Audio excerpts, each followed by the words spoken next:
Pronto, pessoal. Estamos aqui ao vivo agora, né? Vamos começar esse hangout aqui bem legal, né? Essa tardezinha agora de sexta-feira, para a gente falar sobre o relato da criação ali em Gênesis, né? É um assunto bem discutido, bem conhecido entre as pessoas, né? E é isso aí. Será que os dias ali são literais? Será que o mundo foi feito realmente em 6 dias e o Criador supostamente descansa ou repousa no sétimo? Será que isso é verdade? Será que não é verdade? Então, estamos aqui com esses participantes que vocês já devem conhecer, que é o Fábio, né? Tem dois Fábio, tem um xará, o Fábio, né? O Sabino, né? Que o pessoal conhece, e o outro Fábio, que eu tô esquecido o sobrenome dele agora. Fábio Lima. Fábio Lima, correto, a gente conhece lá do Face, né? Dos grupos.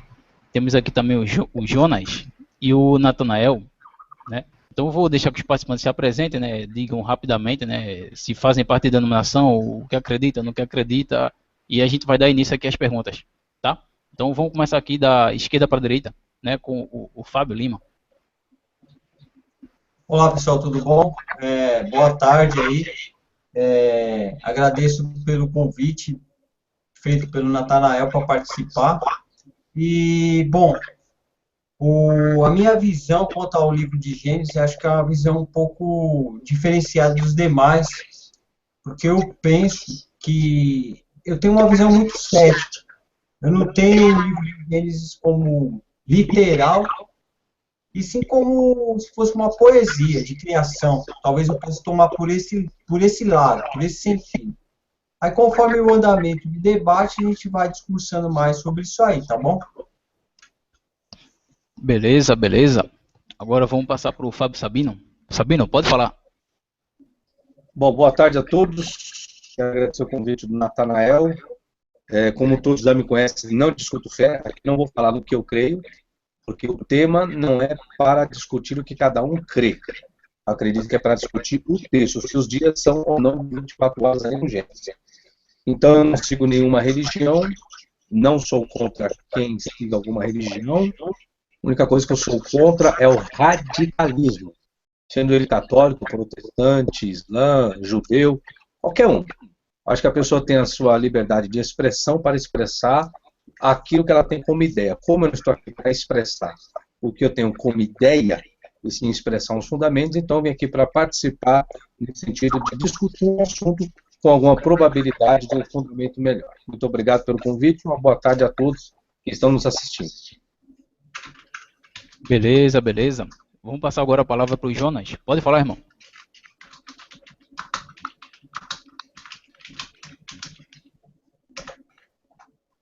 O microfone eu acho que está desativado.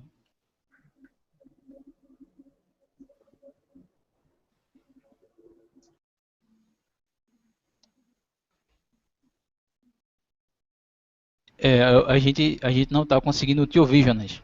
O microfone deve tá desativado ou alguma configuraçãozinha assim.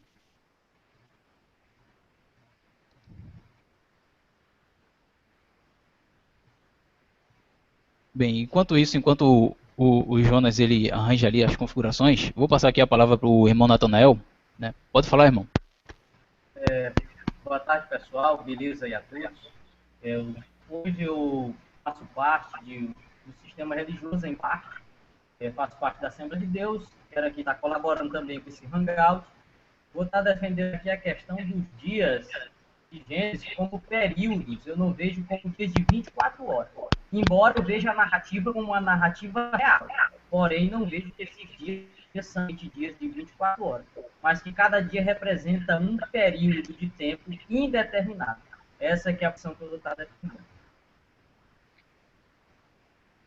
Beleza, beleza. E agora eu vou ver se o Jonas já está com o áudio, né? Se já está conseguindo falar. Tá conseguindo falar, Jonas? Tá me ouvindo agora? Opa, tranquilo. Estamos ouvindo Opa. assim. Pode falar, irmão. Então, eu sou o Jonas William, de Presidente Prudente, interior de São Paulo. Ocupo a função de evangelista e eu vou estar defendendo aqui que eu creio nos dias literais da criação. Vou expor o meu ponto de vista aqui, que os internautas possam tomar suas posições assim. E uma boa sorte a todos. Beleza, beleza. Então agora vamos dar início, né, aí às perguntas do Hangout. Serão perguntas simples, rápidas, né? Porque eu acho que o pessoal também já tem outros compromissos, né? Depois daqui. Então eu vou ser breve e objetivo, né? Eu vou começar aqui justamente com a pergunta da literalidade ou não daquela narrativa que a gente encontra no livro de Gênesis, onde diz que o Criador fez todas as coisas no sexto dia, fez o homem, e no sétimo ele descansa. Só que lá em Êxodo, capítulo 20 e 11, né? Ele diz que fez o mundo em 6 dias e tal, mas espera aí. Se ele fez em 6 dias, esses dias são literais? Esses dias não são literais? O que é que a gente pode tirar de explicação a isso? Porque em determinados momentos, né, a gente percebe que há literalidade no texto. E em outros momentos a gente vê que não há literalidade, né? Então como é que podemos explicar, por exemplo, esse verso de Êxodo 20 e 21, né? Será que não são literais? Será que não são literais? Em comparação justamente lá ao Gênesis. E aí, o que podemos dizer disso? Pode falar o Fábio Lima. Bom, como eu já havia comentado no início, eu não vejo o livro de Gênesis como uma narrativa literal, pelo simples fator de incompatibilidade com fatos reconhecidamente concretos da ciência. Então, se nós formos a analisar o livro de Gênesis com o que nós já conhecemos como factível, né, por exemplo, a literalidade mostra ali a luz sendo criada antes do sol, né? Nós podemos concluir também em Gênesis, no capítulo 1, versículos de 1 ao 2, e o verso 3 também, que diz respeito à criação, nós encontramos conflitos na ordem dos eventos, que são conhecidos pela ciência. A Terra, por exemplo, ela é criada antes da luz e das estrelas. Os pássaros e baleias antes dos répteis e insetos. E florescem plantas antes de qualquer animal. E cientificamente nós sabemos que os animais são preponderantes aí no fator germinativo, né, de desencadear o ponto de germinação de várias espécies de árvores, frutíferas ou não. Tá? Então, esse é um dos fatores. Depois a gente vai entrando nos outros. Tá bom? Para não tomar muito tempo. Beleza. Vamos passar agora a palavra para o Fábio Sabino. Pode falar, Fábio. Bom, a respeito se os dias são literais, bom mesmo colocou o Fábio Lima, na perspectiva do autor, né, autor humano, existem fontes diversas que está inserido na narrativa. Hoje, a maioria dos estudiosos concorda com a fonte documentária de Wastruck William House, que desenvolveu a teoria documentária, que, na verdade, a narrativa ela é constituída por 4 fontes, sendo ela javista, eloísta, sacerdotal, deuteronomista. Partindo do pressuposto que o capítulo 1º é tido como uma fonte sacerdotal, o próprio grupo coloca ali que são dias de 24 horas, pelo fato de existir tarde e manhã o primeiro dia. Então, o que rege a existência de um dia é justamente a existência dos luminares. Entra em confronto porque dá a entender que o Sol e a Lua é criado no 4º dia. Se o Sol e a Lua é criado no 4º dia, então o que regeu o primeiro dia se não existia o Sol e a Lua? Essa é a perspectiva do escritor. Só que para quem pega no sentido literário, da narrativa, vai falar, nossa, aqui, como pode existir o primeiro dia, tarde, manhã, se o Sol é criado no 4º dia? Isso é só para a mente de que tem ameba. Na verdade, para quem não entende a perspectiva do escritor, a pessoa vai dizer que tem coisa errada ali. Lógico, os escritores não estão lá no momento da criação, né? Adão, né? Primeiro que Adão nem existia, se eu vou pegar no sentido literal, Deus já está querendo nem Adão existia. Aí é como se Deus passa uma tradição oral para Adão. Adão, senta aí que eu vou te explicar como que eu criei tudo isso. Você tem um QI absurdo, então Adão é o seguinte, ó, eu criei primeiro os céus e a terra, depois eu fiz que a luz existia, e Adão sem indagar nada a Deus. E aí Deus, então, aí eu criei a luz, Adão, e aí foi, houve tarde, houve manhã, o primeiro dia. Tá bom, Deus. Depois eu criei o Sol. Ah, é Deus. E Adão nem vai questionar Deus. Então, se eu for pegar um sentido literal, as pessoas vão ter que entender dessa forma que eu mentalizei. Como se você fosse colocar uma historinha para uma criança, que na verdade não é. Então, é a mentalidade de um grupo que escreve a narrativa, escreve após tudo, que na verdade não é a fonte primária. O Gênesis não é a criação absoluta do mundo, como alguns pensam e imaginam. Essa narrativa parte da Enuma Elish, que é do conto babilônico, e depois a gente trata disso. Então, na visão do escritor, ele coloca dias literais. Essa é a finalidade dele para chegar justamente no Shabat. Essa é a visão do escritor. Beleza, beleza. Vamos passar agora a palavra para o irmão Jonas. Pode falar? Então, eu defendo que a criação, como o professor Fábio Sabino falou, são dias literais, justamente por causa disso, que vai dizer que foi a tarde e amanhã o primeiro dia. E uma coisa interessante também que eu estava pesquisando é que a palavra ion, ela pode ser usada tanto para designar dias ordinários de 24 horas como de 12 horas. E sempre que ela vem acompanhado de números, dá a entender que são dias literais. Então, como no caso foi o primeiro dia, o segundo dia, o terceiro dia, o quarto dia, eu acredito que eram dias de 24 horas literais. Por quê? Se nós formos entender que Adão foi criado no sexto dia e que no sétimo dia Deus descansou como se tudo estava bem, e Adão viveu apenas 930 anos, se fosse um dia de era, vamos colocar de 1000 anos ou para mais, quebraria a regra da Escritura. Mas como eu acredito na inspiração do livro de Gênesis, eu acredito que Adão viveu 930 anos, ele foi criado no sexto dia, e foram dias literais de 24 horas. Essa é a minha Beleza, posição. beleza, beleza. Vamos passar agora a palavra aqui para o irmão Natanael. Pode falar, irmão. Ok, beleza. Tá todo mundo me ouvindo aí, né? Olha só, eu não vejo os 7 dias da criação como literal e eu vou dar só uma pequena prévia por que eu não vejo dessa forma. Primeiro que é o seguinte, quando Deus cria, se eu pegar isso aqui na literalidade, quando Deus está criando os céus e a terra, logo não existia relógio para somar as horas, gente. Quem é que estava lá somando hora por hora para dizer assim, olha, Deus terminou o primeiro dia, foi 24 horas. E o segundo dia também foi 24 horas.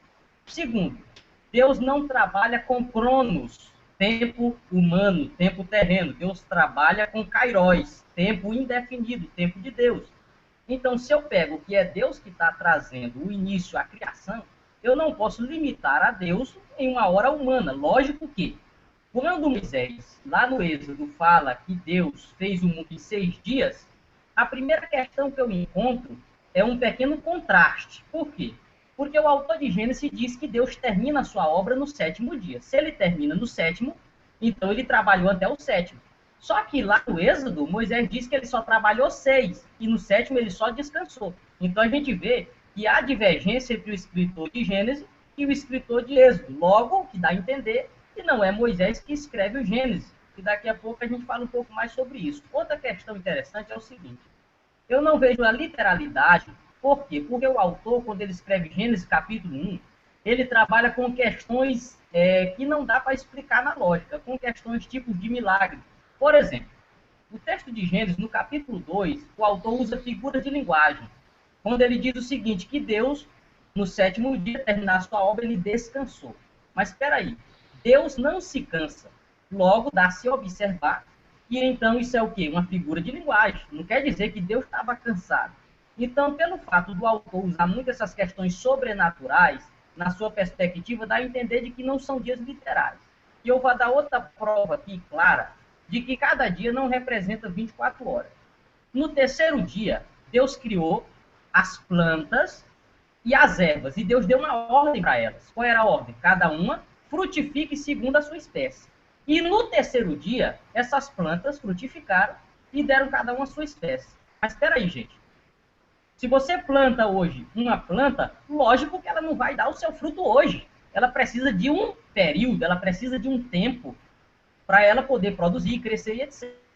Só que no texto diz que no mesmo dia, essas plantas, elas produziram sua erva, cada uma sua espécie. Então é impossível na lógica, eu crer que esse terceiro dia foi um dia simplesmente literal, um dia comum. Outra coisa, o autor diz que o Sol, ou seja, os astros, eles foram criados para quê? Para marcar os dias, os meses e os anos. Só que o Sol e a lua e os astros só foram criados no quarto dia. Então, quem é que me garante que os 3 primeiros dias foram marcados de forma comum, como os outros dias em diante, que hoje é marcado pelo sol, pela lua? Então, por essa perspectiva, eu não vejo os dias como literal, mas cada dia como um período, um espaço de tempo, onde Deus trabalha no seu kairos, no tempo de Deus. Então, essa é a minha primeira fala. Beleza, beleza. Agora vamos dar continuidade aqui, né? A outra pergunta relacionada justamente a essa questão da literalidade. É o seguinte, lá em Êxodo capítulo 16, do verso 26 até o 30, a gente encontra, eu estou lendo aqui pela versão de Almeida, revista atualizada, que diz assim, olha, 6 dias o colhereis, mas o 7º dia é o sábado, nele não haverá. Ao 7º dia saíram alguns do povo para o colher, porém não o acharam. Então disse o Senhor a Moisés, até quando recusareis guardar os meus mandamentos e as minhas leis? Considerai que o Senhor vos deu o sábado, por isso ele no 6º dia vos dá pão para 2 dias. Cada um fique onde está. Ninguém saia do seu lugar no 7º dia. Assim descansou o povo no 7º dia. Então, aqui a gente vê assim a questão atrelada à literalidade do 7º dia mesmo, né? Que o povo estava seguindo realmente a literalidade lá da criação, de que seriam 7 dias, né? E tal, descansou no 7º dia. Então o povo também tem que descansar no 7º dia.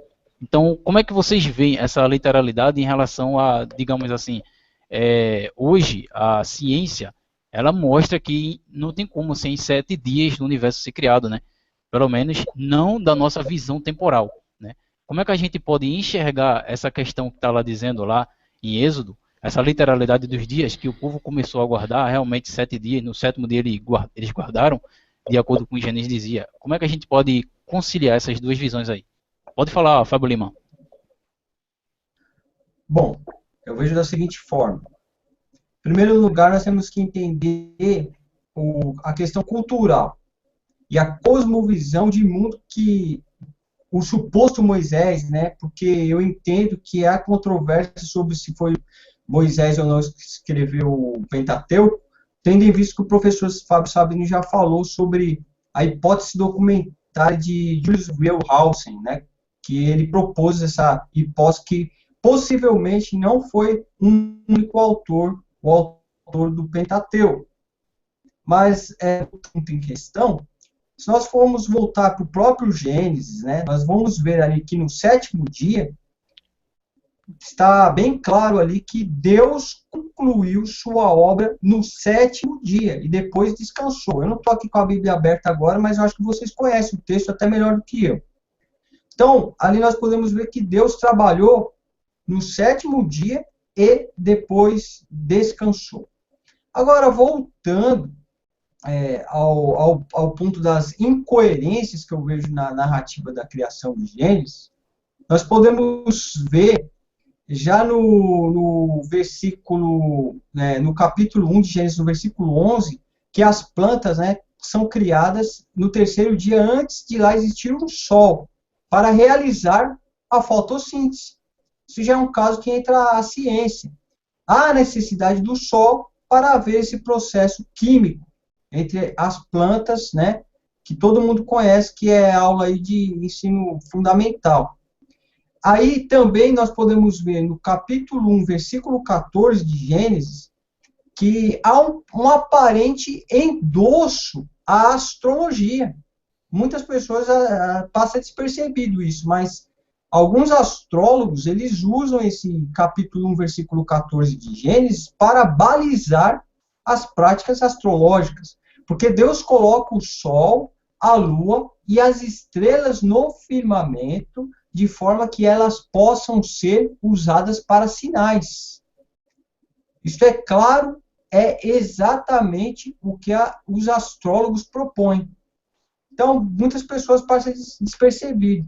Um outro ponto também, com relação ao 4º dia da criação, notem vocês, Deus, para criar todo o nosso planeta, de acordo com a narrativa do Gênesis, ele leva exatamente 7 dias para concluir tudo. No entanto, no 4º dia da criação, Deus cria todo o universo, todas as estrelas. E nós sabemos que cada estrela é um sol de determinadas e variadas grandezas. E cada sol, possivelmente, deve ter outros tantos planetas ao redor. Está vendo aonde eu quero chegar? Por isso que é complicado nós tentarmos entender essa narrativa como literal. Tá bom? Beleza, beleza. Valeu, Fábio. Vamos passar agora a palavra para o Fábio Sabino. Pode falar, Sabino. Olha, eu não sei se não vai virar uma certa redundância, porque praticamente a gente já está saindo dos não são literais ou não, e entrando na questão do Shabat. Volto. Se for pegar na perspectiva de quem escreve a narrativa, de quem escreve, eu não estou falando a questão lógica, né? Partindo do pressuposto do texto. Pegando do pressuposto do texto, os dias são literais. Entrando na lógica, impossível. Eu não vou ter nem isso como literal. Eu vou ter isso como um mito. Tá? Uma inexistência real, a não ser fictícia. Já começa por aí. Porque cientificamente, impossível seguir a cronologia da forma que está inserida no texto, cientificamente. Porém, partindo do pressuposto do texto, da visão do autor e não da literalidade, porque se eu entrar na literalidade, não passa de um mito. Mas respeitando o ponto de vista de quem escreve, sim. Ele coloca os dias de 24 horas, ele coloca a questão do descanso, um dia de descanso. Isso é comum, e isso é comum até hoje na religião judaica. Né? Que, na verdade, essa questão do Shabat, né, a origem do Shabat, na verdade, não é uma origem hebraica, judaica, é uma origem babilônica. Tá? Existem algumas complexibilidades discutidas por Lodzen e por Jastron e tantos outros que questionam o princípio desse Shabat. Né? Se você for pegar a raiz sabato, ela ocorre em torno de cerca de 5 ou 6 vezes no registro cuneiforme, tá? Nos registros sumerianos. Então, essa questão da própria raiz já era existente lá na antiguidade. E nós sabemos, dentro dos tablets que foram encontrados acerca da aplicação do livro do Gênesis até o capítulo 11, muitas pessoas hoje sabem que é totalmente uma cópia de outros registros antigos. A única diferença que existiu é que o escritor, do caso do Gênesis, ele tira a sequência politeísta e coloca monoteísmo. Assim como os deuses, né, descansaram após as suas atuações e seus trabalhos, que isso é uma teogonomia comum dentro da antiguidade, a mesma coisa colocou o escritor judeu. Quando ele coloca que Deus descansou, ele colocou no sentido literal mesmo. A única diferença é que ele tira o descanso dos deuses, né, da onde que ele pega essa narrativa, e coloca o descanso de um deus, apenas um ser humano. Lógico, na concepção hoje, pleno século XXI, as pessoas vão falar, não, já se viu Deus descansar. Isso hoje, agora. E naquela época? Essa era a mentalidade daquela época. Naquela época, a mentalidade era os deuses criam, os deuses comem, os deuses se relacionam, e os deuses também descansam. Então, para não colocar deuses, coloca Deus. Né? Essa é a concepção. Então, se eu for pegar na visão do autor, realmente Deus descansou literalmente no 7º dia. Essa é a visão do escritor. Beleza, beleza. Vamos passar agora a palavra para o irmão Jonas. Pode falar, Jonas.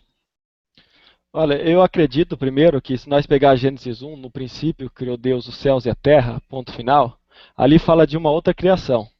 Eu acredito que o planeta Terra não foi criado a partir do versículo 2, eu creio na teoria do intervalo, que vai dizer que a forma estava sem forma, vazia e que havia trevas sobre a face do abismo. Se nós pegar a palavra abismo, que é teon em hebraico, que na mitologia grega é o Tártaro, que ele se origina do abismo, vai dar a entender que essas religiões surgiram lá do princípio da criação. Então o que eu vou defender? Que o relato da criação foi passado de forma oral de Adão para os seus filhos, e devido à linhagem de Caim se rebelar contra Deus, eles passaram a ser politeístas e começaram a trazer o relato da criação de forma que ele aplicava aquelas coisas e atribuíam a outros deuses. Então eu acredito que o autor do Gênesis ele acabou fazendo uma correção daquilo que havia se perdido durante o tempo da história. Por isso que o professor Fábio Sabino citou aí no Meliste, que vai trazer relato da criação até do dilúvio, se eu não estiver enganado, mas eu creio que o autor do Gênesis ele acabou fazendo uma correção no texto. E tratando-se disso, ele trouxe de forma literal. Por quê? Porque o texto vai concluir foi amanhã e à tarde o primeiro dia. Então, por que ele escreveu foi amanhã e à tarde o primeiro dia? Para que nós pudéssemos entender. Se ele tivesse feito de forma simbólica, seria muito difícil nós entendermos 7 dias como 7 eras. Quer dizer, cada dia representava quantas eras? Aí que vai entrar o problema, porque Adão, como eu disse, foi criado no 6º dia, no 7º Deus descansou e a Bíblia vem dizer que Adão viveu 930 anos. Se for um dia de era mais do que 1000 anos, Adão não teria vivido do 6º ao 7º dia. E quando fala que Deus descansou, dá a entender que tudo estava bem, Deus viu que era bom e foi repousado de suas obras. Então isso quebraria a Escritura e seria um argumento muito difícil para Deus usar para dar lei para o povo, dizer para que eles tivessem que guardar o 7º dia, porque Deus criou o mundo 6 dias, no 7º descansou. Então eu vejo que o autor está dizendo ali, segundo a perspectiva dele, que foram dias literais. Beleza, beleza. Vamos passar agora a palavra para o irmão Natanael. Pode falar, Natanael. Olha só, primeiro deixa eu dizer aqui um detalhe muito interessante. O que é que as pessoas fazem? Normalmente, para apoiar a ideia de que os 7 dias de Gênesis são literais, elas pegam a passagem de Êxodo, capítulo 20, se eu não me engano, versículo 11, quando Moisés vai lá e desce com a tábua da lei, aí ele diz que assim como Deus fez o mundo, o universo em 6 dias, lógico que Moisés ali, ele está falando de dias literais, se a narrativa ali é real, ele desceu com as tábuas, e ele fala de dias literais. Agora tem um detalhe. Primeira coisa que nós temos que entender, gente, é que o autor que escreve o livro de Gênesis não é o Moisés que desce com as tábuas da lei. E eu vou mostrar aqui por que não é Moisés o autor do livro de Gênesis. Primeiro que Moisés morre cerca do século 12 antes de Cristo. E o livro de Gênesis só foi escrito por cerca do século 9 antes de Cristo. É impossível dentro de uma lógica que foi Moisés que escreveu depois de 400 anos de morto, só na cabeça de quem tem minhoca. Então não foi Moisés que escreveu o autor do livro de Gênesis. Outra prova clara é que no livro de Gênesis, capítulo 2, no versículo 14, fala da Assíria. O autor, quando ele escreve a narrativa do Gênesis, ele fala do Império Assírio. Só que o Império Assírio veio existir possivelmente entre o século 10 e o século 9 a.C., depois da morte de Moisés. Então Moisés não estava escrevendo uma coisa, sendo que na época de Moisés isso nem existia ainda. E para fechar, que não foi Moisés que escreveu, é como eu disse, o autor de Gênesis fala que Deus descansou no 7º dia. E terminou a obra no 7º. Só que Moisés fala que Deus terminou, só trabalhou até 6. No 7º ele não trabalhou. Então a gente observa que o autor de Êxodo não é o mesmo autor de Gênesis. Então, na perspectiva do autor de Êxodo, quando Moisés desce, realmente ele fala de dias literais. Porém, quando eu vou para Gênesis, é impossível esses dias literais, porque as ervas, as plantas, elas precisam de um tempo para produzir. E elas produziram e cresceram tudo no mesmo dia, que foi no dia 3º. É impossível hoje você plantar uma planta e dentro de 24 horas ela nascer. Aí as pessoas dizem assim, não, mas para Deus nada é impossível. Se fosse para discutir questão de fé, a gente não estava nem aqui. Porque também para Deus não precisava de 6 dias. Ele podia fazer tudo no piscar de olhos. Então, não dá para entender dentro da lógica que esses dias são dias determinados de 24 horas. Logo, a palavra Yom, mesmo ela gramaticalmente acompanhada de um numeral, seja para um dia literal, o que vale na interpretação, que tem maior peso, não é simplesmente a gramática.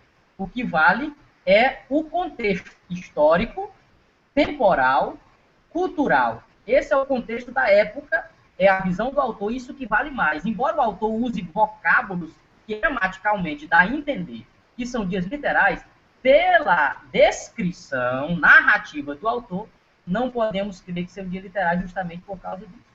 Então, essa é a minha resposta para a questão dos autores dos outros livros falarem do 7º dia e aquela questão toda. Beleza, beleza.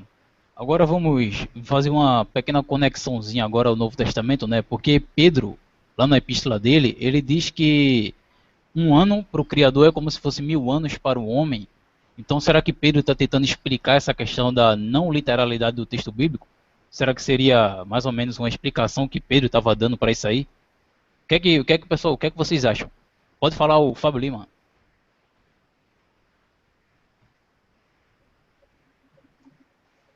Bom, com relação ao que o Pedro fala, pelo que eu pude entender até agora, lendo ali a narrativa superficialmente, né, ele faz essa argumentação devido a algumas pessoas questionarem a demora da volta de Cristo, pelo que eu pude entender. Então, ele usa desse artifício, né, para tentar explicar o porquê da demora, porque Deus não quer que todos se percam, então ele é longânimo, né, para com aqueles que não conhecem ainda a palavra, enfim. Porque muitos esperavam já, no tempo dos próprios apóstolos, o retorno de Cristo, como nós podemos ver aí por diversos textos, né, inclusive dos evangelhos, próprio Apocalipse, se você for ver, os acontecimentos são muito preteristas, né, são muito em voga, estão descendo, e eles estão achando que está demorando. Então, tem aqueles que são opositores ao cristianismo também, ao cristianismo em sua forma inicial, aquelas pessoas começavam a questionar e até zombar, ridicularizar, porque nada acontecia. Então eu vejo dessa forma. Não Pedro necessariamente quisesse explicar o livro de Gênesis. Eu não vejo uma ligação clara quanto a isso. Talvez os nossos amigos, o professor Sabino mesmo, possa trazer à tona alguma informação adicional sobre esse ponto aí. Beleza, beleza. Então vamos passar agora a palavra para o Fábio Sabino. Pode falar, Sabino. Então, como disse o Fábio Lima, cada texto tem que ser direcionado ao seu contexto. Por mais que eu queira fazer um contexto paralelo só pelo fato de existir um dia como 1000 anos, o contexto de Pedro é totalmente algo diferente, como colocou o Fábio Lima. Não tem nem o que dizer aqui. Nada. Eu até passo, que transfiro. O Fábio Lima já disse tudo. Beleza. Agora passar a palavra para o irmão Jonas. Pode falar, Jonas. Eu concordo com o Fábio Lima e com o Fábio Sabino, professor, também, porque dentro do contexto de Gênesis está falando da criação. Lá de Pedro já vai estar falando da vinda do Senhor. Aí Pedro vai entrar em quê? Em anos proféticos, dizendo que um dia é como 1000 anos para Deus, baseado no livro dos Salmos. Agora, o que nós temos que entender é que os dias da criação, quando o autor estava narrando, ele estava dentro do tempo. Então ele quis passar de forma que as pessoas pudessem entender como que a criação foi feita. Então ele usou o linguajar e foi à tarde e amanhã é o primeiro dia. Aí vamos entrar a questão das plantas. No terceiro dia Deus criou, deu a ordem para que elas se reproduzissem e aconteceu. Só que nós estamos falando de uma criação de um Deus perfeito, que Paulo vem dizer que nós temos, pela fé nós entendemos. Se nós formos entrar na literalidade da Bíblia, nós vamos ter que entrar nesse quesito de fé, tratando da criação, porque Paulo fala que pela fé que nós entendemos que os mundos foram feitos pela palavra de Deus. Então, se nós formos partir pela fé, nesse sentido que os autores que escreveram a Bíblia colocaram, nós vamos entender que o fato de Deus criar as plantas no terceiro dia e elas se reproduzirem no terceiro dia, nós estamos falando de uma planta antes de entrar o pecado no mundo. Então poderia se reproduzir em segundos. Aí todo mundo poderia falar, mas Deus poderia ter feito o mundo em questão de fração de segundos. Mas a questão é que eu acredito que Deus fez em 7 dias, representando os dias proféticos de planos que ele tinha para tipificar a obra dele no meio da humanidade. Por isso que Deus usou muito o número 7, como os 7 dias da criação, o sábado o homem deveria descansar, no dia da Páscoa depois teriam 7 dias dos pães asmos. Eu acredito que a Terra, quando ela entrar no 7º milênio, haverá um descanso.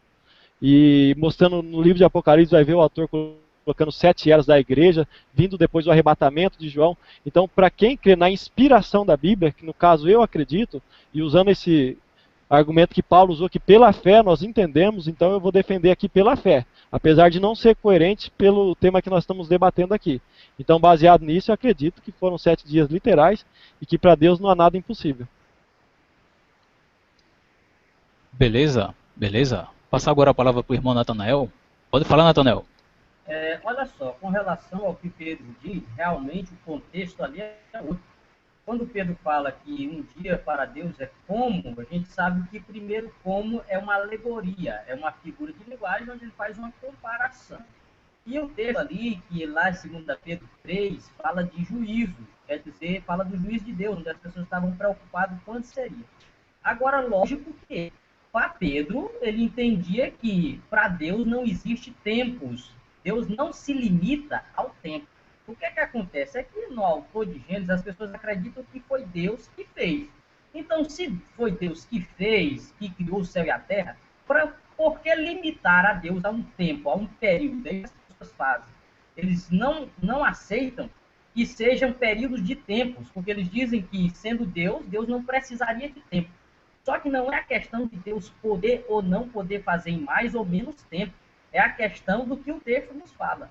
Pelo texto, é impossível, volto a repetir, acreditarmos que seja de 24 horas. Agora, lógico que Deus não precisaria de 24 horas, nem de mais, e também não precisaria de menos. Agora, é o que o autor nos dá a entender pela sua narrativa. Beleza, beleza. Ainda sobre essa questão da narrativa, da literalidade ou não ali das palavras de Gênesis, a gente percebe que há como se fossem duas narrativas ao mesmo tempo, né? A primeira, por exemplo, a gente encontra o relato de que o homem e a mulher são feitos e o Criador manda eles serem fecundos e se multiplicar lá. Só que já mais para frente, a gente encontra um outro detalhe que é agregado a isso aí, que diz que na verdade o homem foi criado e depois que veio a mulher. Então, qual das duas assim seria a mais verídica, digamos, nesse relato aí, né? Se a gente for pegar qual é se a primeira é a correta, se a segunda tá contradizendo a primeira, se a segunda é uma tentativa de colocar o machismo no texto. Então, como é que fica isso aí, né? Pode falar o Fábio Lima.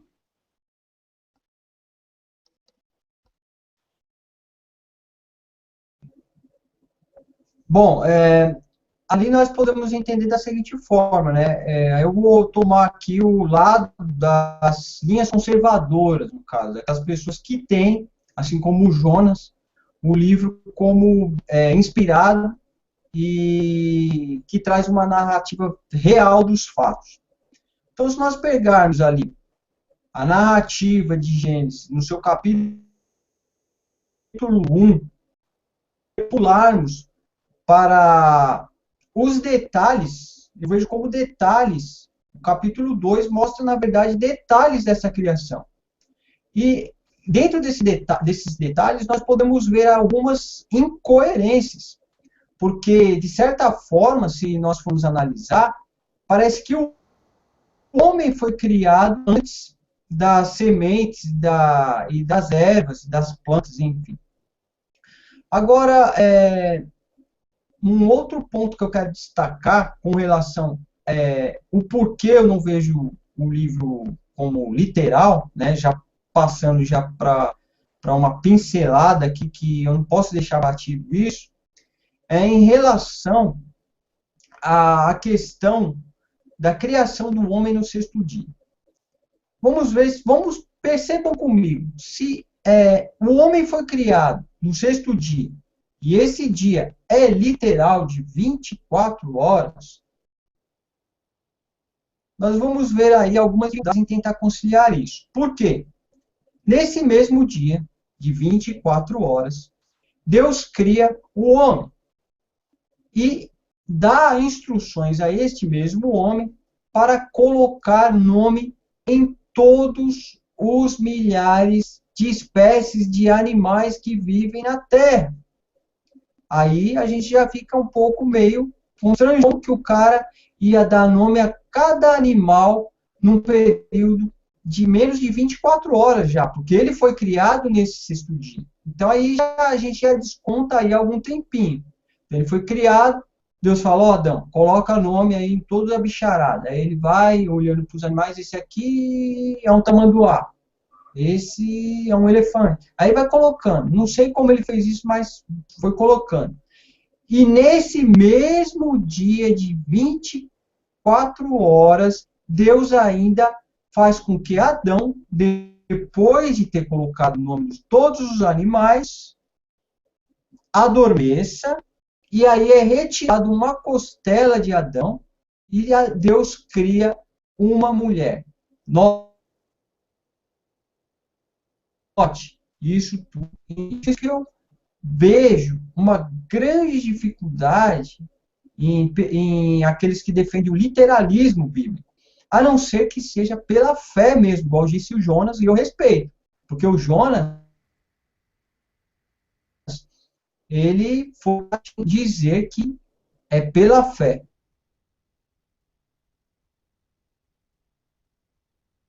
Beleza, beleza. Vou passar agora a palavra para o Fábio Sabino. Pode falar, Sabino. Bom, se tratando da questão qual que está certo, os dois estão certos, porque são pontos de vista diferentes. E Quem escreve o capítulo 1º não é o mesmo que escreve o capítulo 2º. Isso a teoria documentária comprova muito bem. Tanto é, no capítulo 1º nós temos o vocábulo Elohim, nós temos vocábulos peculiares à fonte sacerdotal, que alguns acreditam também que a fonte sacerdotal é a fonte eloísta, que descreve o capítulo 1º, enquanto o capítulo 2º quem descreve é a fonte javista, né? Porque usa o tetagrama inserido no capítulo 2, o versículo 4, a parte B. Então, os dois estão certos, só que cada um dentro do seu ponto de vista. A mesma coisa que eu pegasse uma história, fosse escrever 3 pessoas concernente àquele conteúdo, cada um é de uma região diferente, de um costume diferente, de um vocabulário diferente, então cada um vai escrever aquela mesma narrativa na sua perspectiva. Então não há, lógico, é literal, volto, a Bíblia não é o primeiro livro do mundo. O hebraico não é a primeira língua do mundo, tá? O hebraico é uma língua fonográfica. O povo judeu não é o primeiro povo do mundo. Isso a ciência comprova. Respeito quem acredita que a Bíblia é. Isso é questão de fé, isso eu não discuto. Porém, falar que é aprovar cientificamente está errado. Porque nós sabemos a escrita mais antiga, a escrita cuneiforme, não tem como correr disso. Então, os escritores que escreveram acerca da narrativa do Gênesis fizeram uso de outros registros escritos.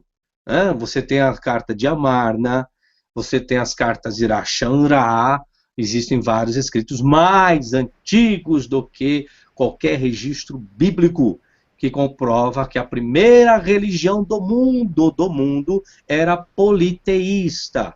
E os escritores simplesmente, no caso do Gênesis, tiraram a visão politeísta, né, adequaram com a sua visão para a sua religião, e isso até hoje é respeitado por parte de quem segue o Antigo Testamento, ou a Tanar, né, por assim dizer, ou quem segue o cristianismo. É respeitado. Porém, fora dos contra o fato, eu não vou dizer que não existe, não. Contra o fato as primeiras religiões são politeístas, as primeiras inscrições comprovadas cientificamente, linguisticamente, são escritas cuneiforme, que não tem nada a ver com o hebraico, e depois fizeram-se uma adaptação, por isso que existe a visão do mesmo conteúdo, de formas diferentes, porque cada um tem sua perspectiva de ponto de vista para registrar sua narrativa, em cima daquilo que já existia, que eram os contos e as epopeias babilônicas e as mais antigas. Beleza, beleza. Vou passar agora a palavra para o Jonas. Pode falar, Jonas. Eu acredito que Gênesis capítulo 1 e Gênesis 2 são duas narrativas diferentes. Porque em Gênesis capítulo 1, Deus vai dizer: façamos o homem à nossa imagem conforme a nossa semelhança, e domine sobre os peixes, sobre os répteis, e crescer e multiplicar e encher a terra. Se nós pegássemos que Deus havia feito só Adão ali, seria impossível ele se reproduzir. Agora nós sabemos que Deus criou um casal de cada espécie. E tudo que Deus criou, ele acaba dizendo com uma afirmativa: e viu Deus que era bom. Só que quando nós vamos para o capítulo 2, nós vamos ver que Deus vai dizer que não é bom que o homem esteja só. Agora, se nós estamos falando de um Deus que é onisciente, que conhece o fim desde o princípio, e tudo que ele fez ele sabia que era bom, como que ele ia fazer um homem faltando-lhe uma adjutora? Então, acredito que, a princípio, Deus criou uma mulher ao lado de Adão. Alguns colocam como Lilith essa mulher, eu não sei quem que é, não vou entrar se seja Lilith ou não, mas o certo é que o texto deixa essa brecha para ser preenchida, que Adão teve uma companheira e por algum motivo ela se perdeu.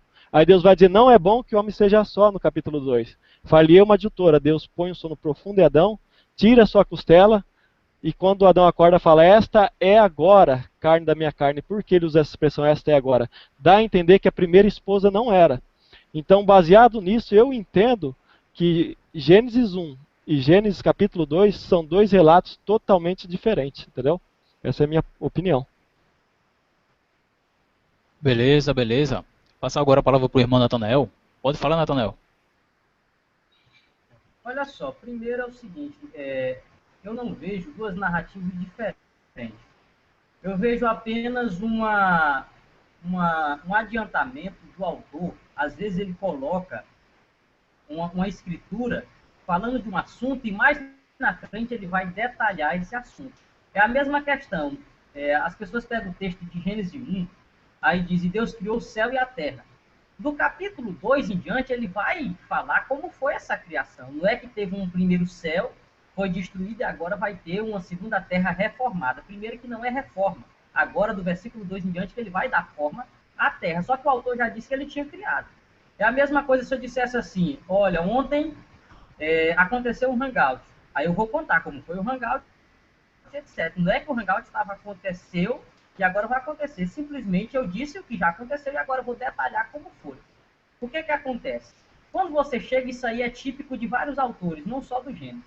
Você chega em Mateus capítulo 10, no versículo 5, quando o autor vai tratar da questão dos escolhidos, dos discípulos que foram escolhidos, quando chega em Judas, o que o autor de Mateus fala? E esse era Judas Iscariote, o que o traiu. Está no pretérito. Traiu, já traiu Jesus. Mas só que isso é no capítulo 10. Só que a traição de Judas só vem no capítulo 26. Aí a gente vai dividir e dizer que o autor do capítulo 10 é um e do 26 é outro. Claro que não. É o mesmo autor. Mas o que acontece? É que quando Mateus vai escrever, ele já sabe da história. Ele já conhece a história que ele vai escrever. O autor de Gênesis, quando ele escreve, o autor de Gênesis não estava quando Deus estava criando tudo.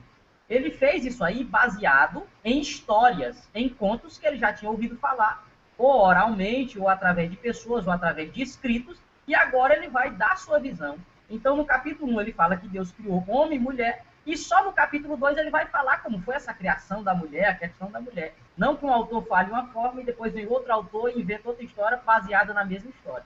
Então, não vejo como duas narrativas diferentes. Porém, simplesmente que o autor, ele diz o que aconteceu e depois ele vai detalhar como foi que aconteceu. Essa é a minha resposta. Beleza, beleza. Então é isso aí, né, pessoal? Eu vou dar só uma última pergunta aqui, que é justamente sobre esse tema, né, relevante a esse tema, que é sobre a palavra Yom, né, que é a palavra dia lá no hebraico, que interessantemente, quando a gente vai analisar ela, não sei se o pessoal está vendo aqui a minha tela que eu estou compartilhando, né? Estou mostrando aqui os caracteres, né, no hebraico moderno, né, que significa que é o ajuntamento do Yod com o Mem, e ao lado dele tem um caractere palo-hebraico. E interessantemente, esse caractere Yod, né, ele significa mão e pode representar trabalho, e o Mem no palo-hebraico pode significar água. E quando a gente combina, né, pode significar o trabalhar das águas, digamos assim, o significado disso daí. Eu estou pegando do dicionário do Jeff Abner essas informações. E será que essa questão do trabalhar das águas, né, tem alguma coisa a ver com algum outro relato de alguma narração, assim, digamos, da criação em outras culturas? Será que é um link provando que, na verdade, o relato bíblico ele tem conexão, sim, com uma outra cultura que não era necessariamente monoteísta? Será que isso pode ser uma evidência no próprio texto, essa forma daí? Porque o mar ou outro, né, outro corpo d'água é o local onde há tempestades, né, onde há ondas. Então, será que essa questão da tempestade das ondas, das águas e tal, pode ter a ver com a outra cultura que esteja sido sincretizada com o texto bíblico? Então, essa é a minha pergunta, né, que eu vou deixar aqui no final. E vou começar aqui com o Fábio Lima. Pode falar, Fábio. Bom, Davidson, até que faz sentido sim.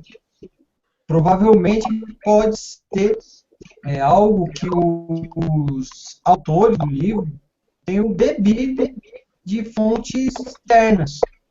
E nós vemos isso, há vários relatos aí de mitos de criação, né? Eu vou falar mitos porque usa. Como, por exemplo, até mesmo dos sumérios, nós vemos aí uma grande similaridade em relatos, até mesmo da famosa epopeia de Gilgamesh, que mostra ali a criação, usando sempre a água como fonte primordial, né, de uma criação. A água é utilizada até em relatos posteriores de outros mitos, como, por exemplo, os nórdicos também. Se você for pegar para ler alguma coisa sobre isso, você vai ver que todo grande relato de criação dos povos ao redor do mundo, o componente água, ele é muito usado. Eu acho que isso é até por conta da própria natureza do ser humano, né?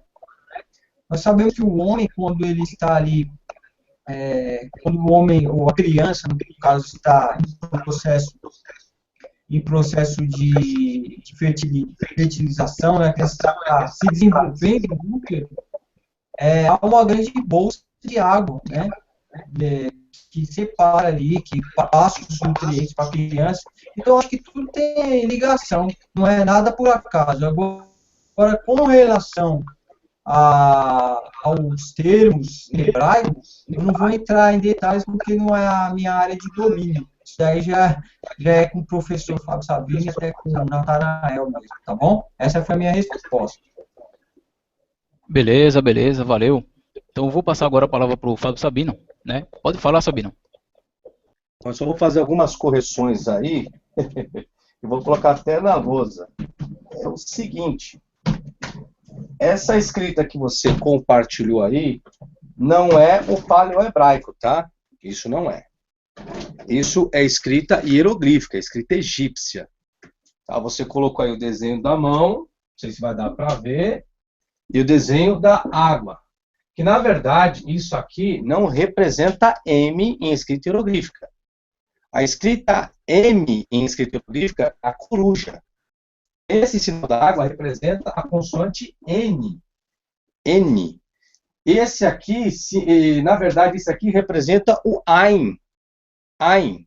Desculpa, o que representa o Y, o Yud, no hebraico, é o desenho da coruja. Não, da coruja não, da palma. Deixa eu fazer o desenho da palma, então, ver se eu sou bom de desenho aqui, vai. Da palma. Essa palma aqui representa Yud. O que representa o M é a coruja. E a água, ou o mar, que representa é o N escrito hieroglífico. Esse é o desenho que você está compartilhando aí, ó. Você tentou transliterar o desenho da mão e o desenho da água para a consoante Yud e Men Sofit em hebraico. Não. Isso não é paleohebraico. Paleohebraico seria isso aqui, ó. Vou escrever em paleohebraico agora. Você tem Yud. Yud. Esse é Yud. E o Men. E isso aqui é paleohebraico, ó. Isso sim. Isso aqui é escrita paleohebraica. Isso é paleo. Não tem nada a ver com escrita hieróglifa, tá? Só uma correção. E, na verdade, quando eu pego uma leitura em hieróglifo, que eu pego a escrita que você compartilhou aí, eu vou entrar como se fosse na Kabbalah, ou na gematria, né? Não o valor de matemática, mas na Kabbalah, uma questão mística. Aí o escritor está fazendo a junção dos sinais para trazer uma classificação fonética. Porque a conversação não era água, não. Os símbolos representavam e construíam as suas frases. Por isso que é escrita pictográfica. A escrita pictográfica ela traz uma ideia e dessa ideia ela traz uma fala. Isso não quer dizer que eu tenho que pegar cada símbolo distinto para trazer um raciocínio de um caos, de um mar, disso, daquilo. Não. Essa nunca foi a ideia da escrita hieróglifa. Na verdade, você a utiliza dentro como paleohebraico. Paleohebraico mesmo, eu vou pegar, o Yud, porque Yud representa ou tem um significado tal como Aleph, né? Boi. A consoante Aleph no paleohebraico, essa forma aqui, se hoje no hebraico moderno, essa forma, ela tem um significado, o seu nome, mas não quer dizer que eu tenho que usar na figura de um boi, né? Aleph. É um som inaudível, para me trazer uma construção fonética. Então, linguisticamente, eu não posso fazer essa questão e associar duas consoantes em hieróglifo ou paleohebraico, o hebraico moderno que seja, e trazer um raciocínio. Isso aí é uma ideologia, tá? Não existe nenhuma constatação linguística e nenhum fundamento que eu faça a construção de um caso. Simplesmente essa é a minha opinião. Beleza, beleza, Sabino. Foi bom até você falar nesse assunto agora, né? Eu vou dar a palavra aqui pro irmão, cadê? O irmão Jonas daqui a pouco, mas eu só vou compartilhar, né, a fonte, né, de onde eu estou tirando isso aqui, que é justamente do programinha The Word, né, o The Word, que é a palavra, é o dicionário do Jeff Banner. Eu vou ver se eu consigo pegar aqui agora ele. Pronto, acho que já está aparecendo? Já está na tela? Agora tá. Pronto, beleza. É desse dicionário que eu peguei, né? Eu estou usando esse dicionário, que é Dicionário de o Strong. nome, né? Não, é o AHLB. É o Você, Ancient Hebrew Bible, são né? dois. Utiliza o Strong e o outro dicionário. Pronto, esse do Jeff Banner, o título dele é o Hebraico Antigo, né? Ancient Hebrew, Hebraico Antigo Léxico, o léxico hebraico antigo da Bíblia, né? Tem até o site, né? Eu acho que eu posso até depois estar compartilhando o link aqui para vocês verem. Que ele faz um tipo de comparativo entre a língua hebraica, as palavras da língua hebraica, com outras línguas, né? Outras línguas.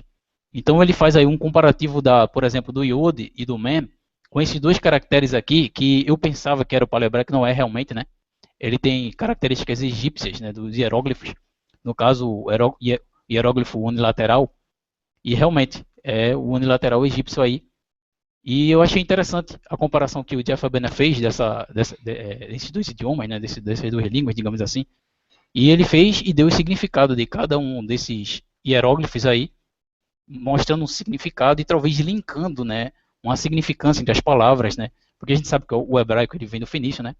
Então, eu achei muito legal o comparativo que ele fez e quis justamente compartilhar com vocês esse raciocínio da água, do trabalho da água, que vem a se conectar com a palavra, né, Yom, no hebraico.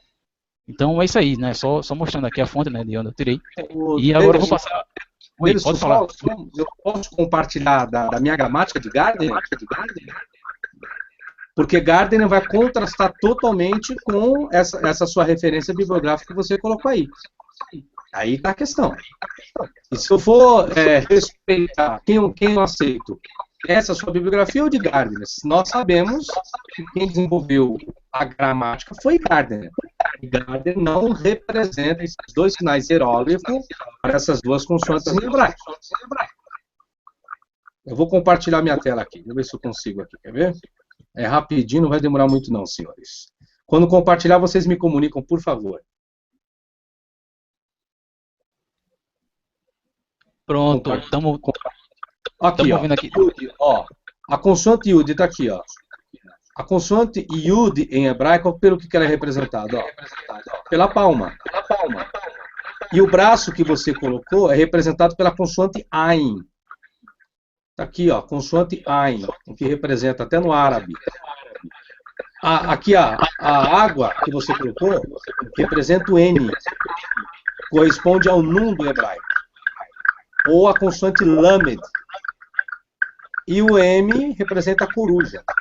E essa aqui é a gramática de Gardner. Vou até pegar aqui em cima.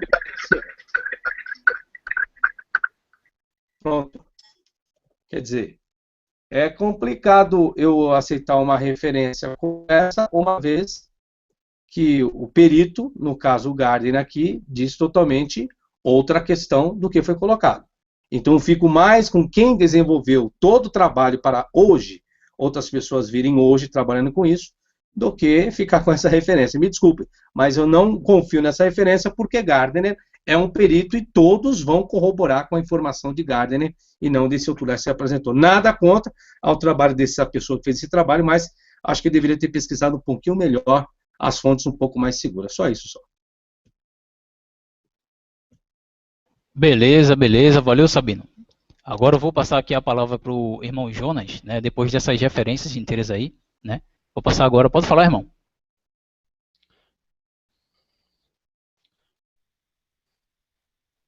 A gramática, eu não entro, até porque eu desconheço, entendeu? Não é a minha área. O professor Sabino e o irmão Davidson aí sabem melhor passar pra gente.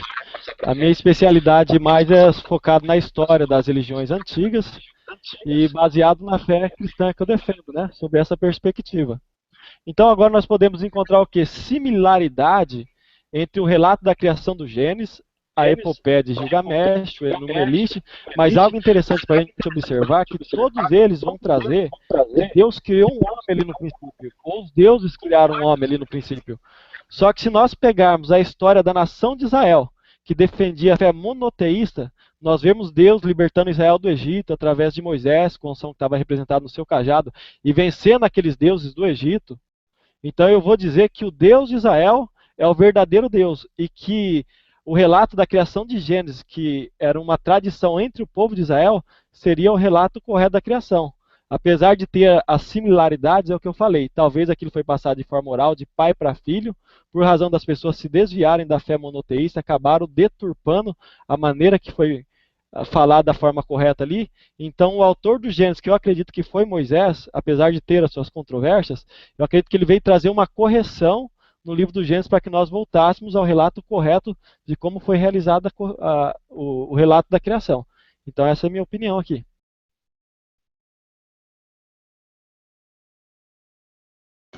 Beleza, beleza. O irmão Natanael, ele acabou caindo, né? Ele acabou caindo aqui agorinha. Ele estava aqui agorinha e acabou caindo, infelizmente. Então é isso aí, né, pessoal? Eu acho que o Hangout foi bem bacana, né? Bem bacana mesmo, né? E é isso aí. Vou dar o espaço para o pessoal fazer as considerações finais aqui rapidinho, né? Passar aqui agora a palavra para o Fábio Lima. Pode falar, Fábio.